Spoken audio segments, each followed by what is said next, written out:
Veranstaltung. Ja. Ich würde da gerne was mit reinnehmen. Ja, klar, gerne. Kurz Zeit, können wir uns draußen kurz Ja, klar, ich ziehe gerade. Ja, sorry.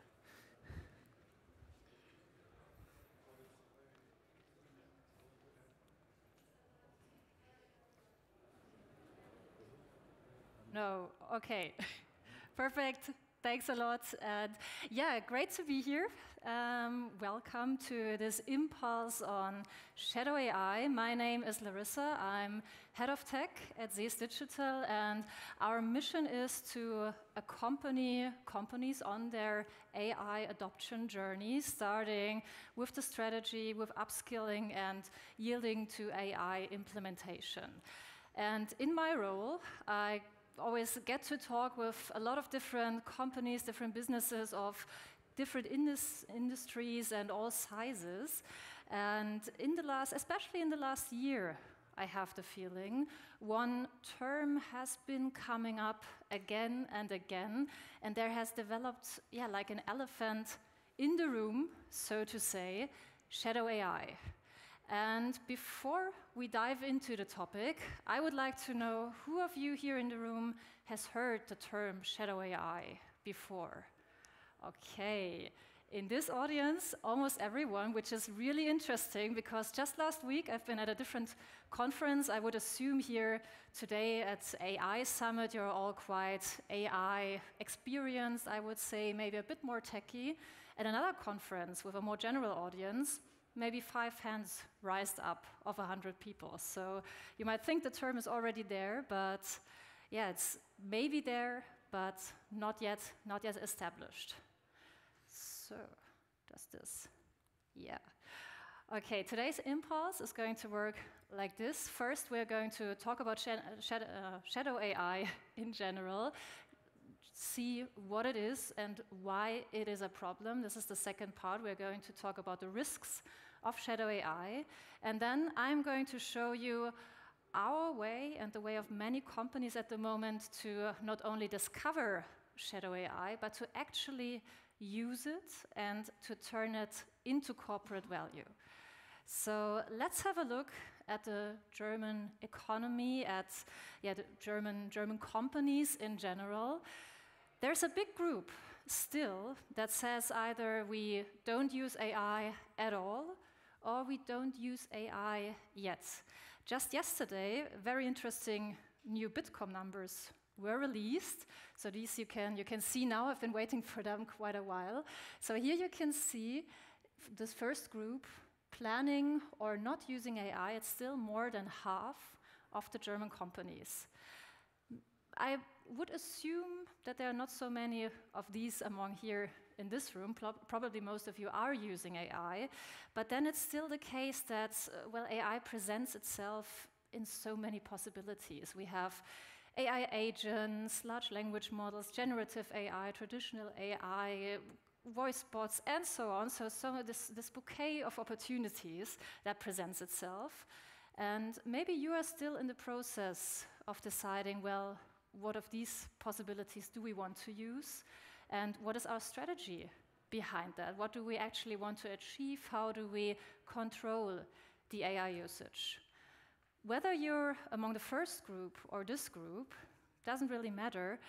I bet your employees, your teams, they are for sure already using artificial intelligence, whether you allow it or not. They are typing emails using ChatGPT, they're generating some images using this nice new Google model for their presentations, they are translating texts using DeepL, yes, also that's an AI tool.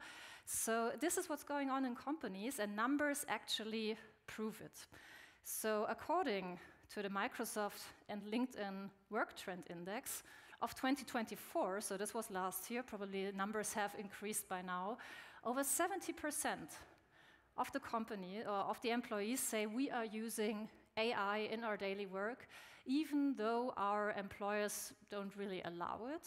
And almost 40% have admitted, yes, we have entered sensitive company information into public AI tools, although we know that we shouldn't have done it, that we are not allowed to do so.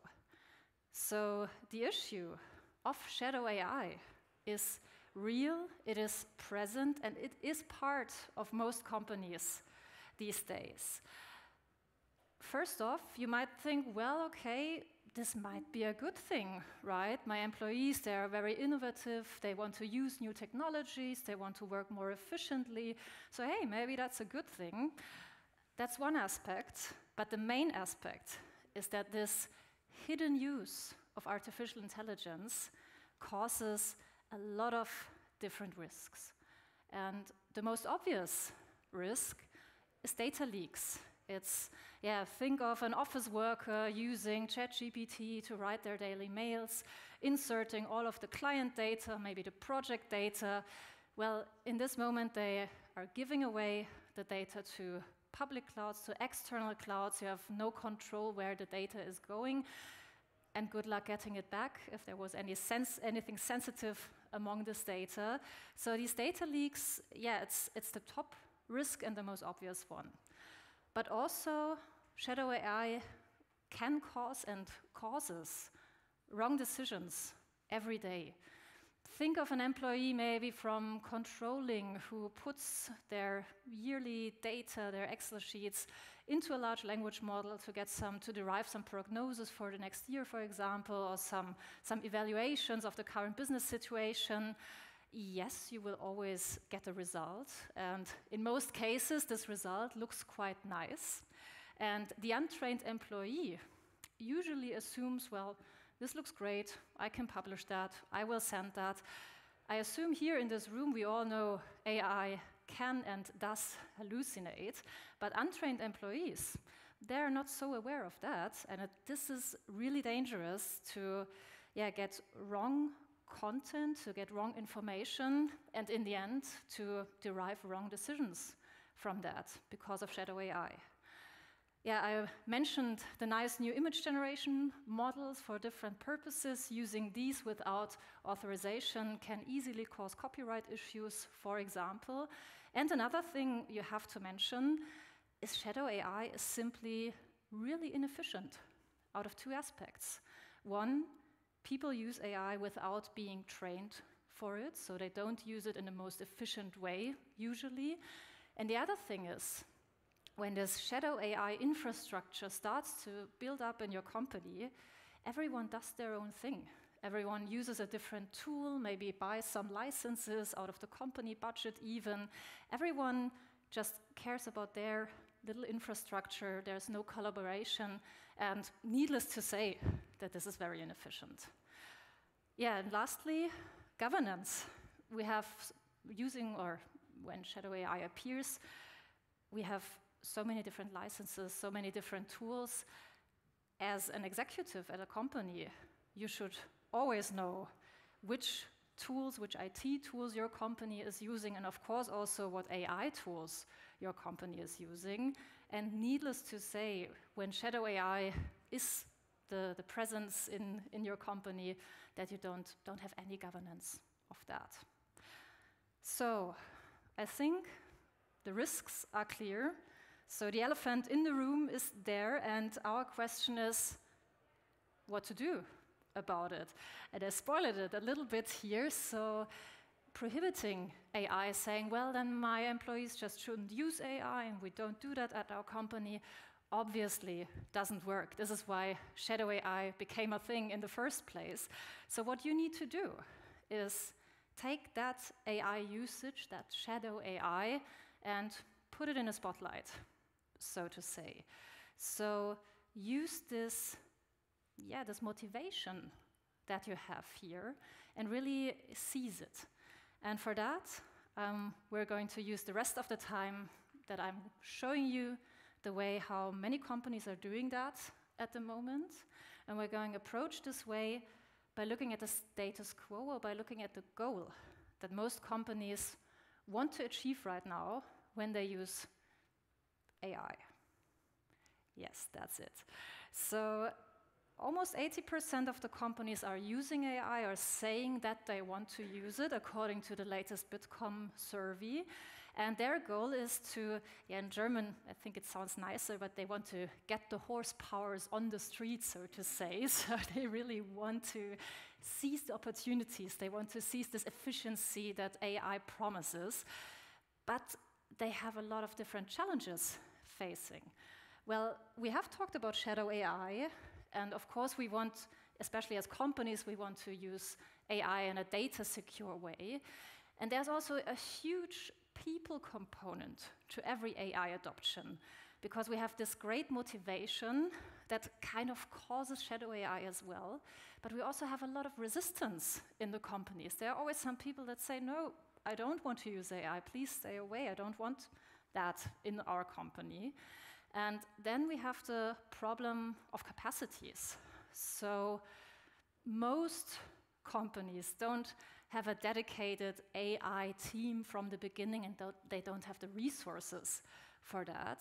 But at the same time, we have an immense time pressure. We have shadow AI already, everyone else is using AI, so we do need to get started. And this is exactly what we want to do. We want to get started, and no matter the company size, no matter the industry, it always starts the same way. First thing, you need to get the C-levels on board, the executives. You need to create some awareness among the decision makers, so to say, and also a common level of knowledge, you can say. Many times we achieve that by conducting workshops, for example, and starting to develop an AI strategy. That's the one thing. And then the other thing is you need an AI policy. And this is important to mention because there's a lot of points written down here. Sounds like a lot of work. Yes, you need an AI policy with guidelines, what tools are allowed to use with what data, for what use cases, and so on. And you need to clarify some first responsibilities. But maybe some of you know that motto a bit from back in the school days or from university. When starting, we need to do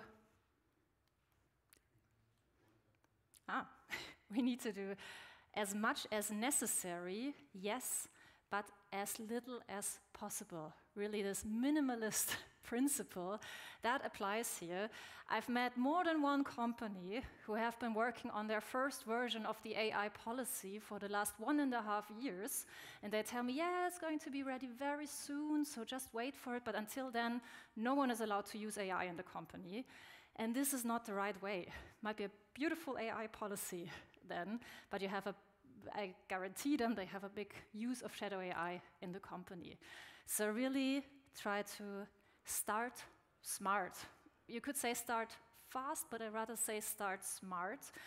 We have this groundwork done, some first responsibilities, AI policy, and then you have the motivation in your teams. They want to use AI, so give them some AI. In the first place, this can be some bought solution, even some ready-to-go AI platform. In some companies, we even introduced more than one AI platform in smaller pilot groups to gain experience, to learn quickly, to fail early, fail cheap, and to canalize this motivation that we have among the people.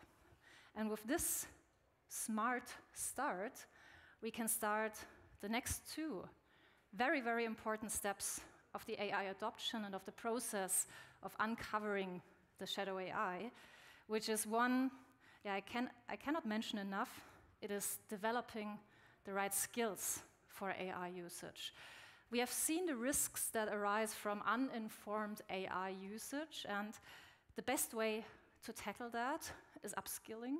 And to be honest, I was a bit shocked when I've seen the recent Bitkom numbers, because now it's only not even 20% of companies that don't want to use AI in the German economy, but still almost 43% that say no, we do not conduct any AI trainings, we don't train our employees for AI usage.